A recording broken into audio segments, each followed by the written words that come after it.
integrating pulling movements into our training, working specifically for the horizontal variety.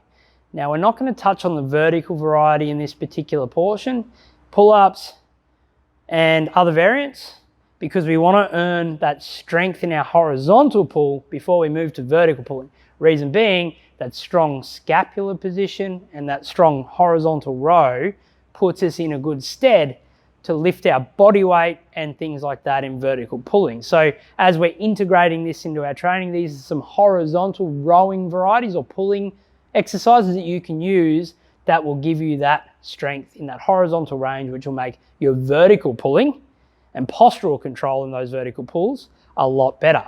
First one is our inverted row. Now, you can do this on a TRX, gym rings and the like, but I really love the barbell version or the fixed bar version because it forces you to get into that strong position by having a fixed hand position on a barbell. So we can't sort of manipulate and sort of creep through the movement on a TRX because we're fixed into position.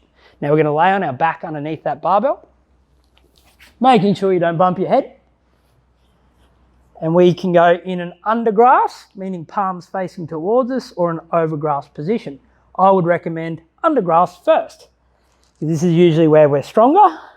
And then from here, we can have bent legs if we need it, but we're pulling ourselves up to that bar. Now, it might take a couple of reps to find position, but we should be maintaining a straight line between elbow and shoulders, and we should be rowing, pulling those elbows to the hips, past the hips, sorry.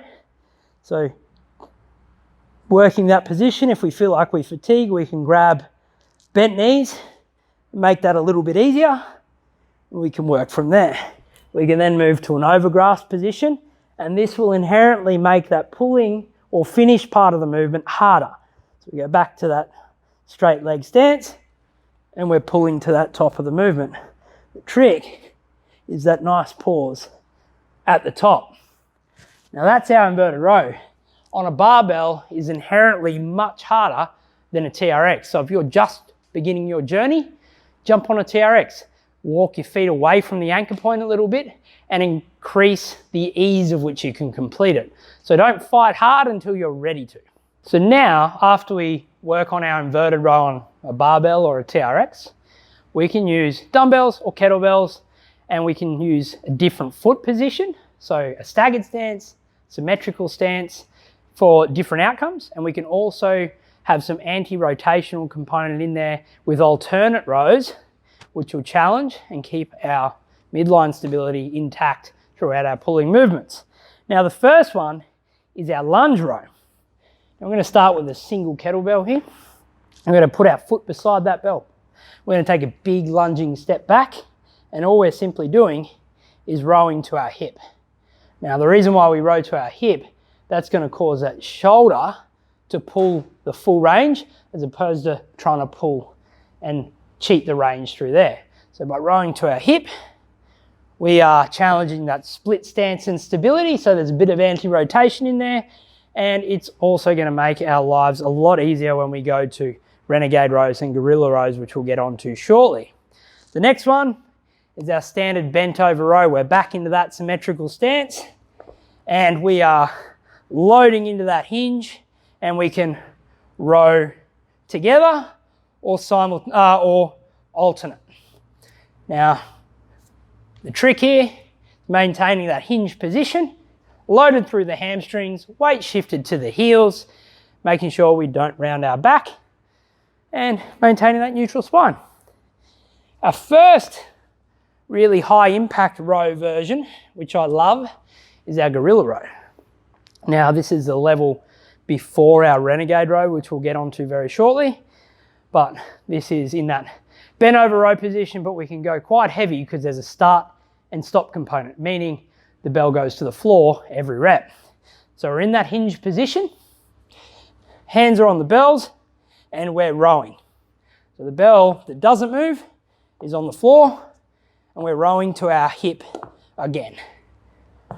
So by having the bell on the floor, you can force into it and create more strength on the bell you're pulling, which should allow you to go heavier.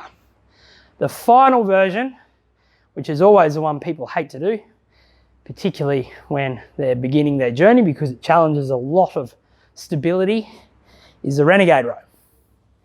We're going to start in our push-up position over the top of those bells. Now the trick is here to have your feet wide enough that you can maintain a nice flat line without letting it rotate you out of position. So forcing into the bell that isn't moving, we're rowing to our hip again. And we're alternating under control. So by forcing into the bell that isn't moving, that keeps you nice and stable and allows you to avoid too much rotation throughout the movement. Like with these though, if you're using kettlebells with a small base, don't do them because you're going to slip off and hurt yourself. So you can use dumbbells that have a flat surface that you can rest on the ground, or kettlebells with a wide enough base like our competition style bells, and then you should be good to go.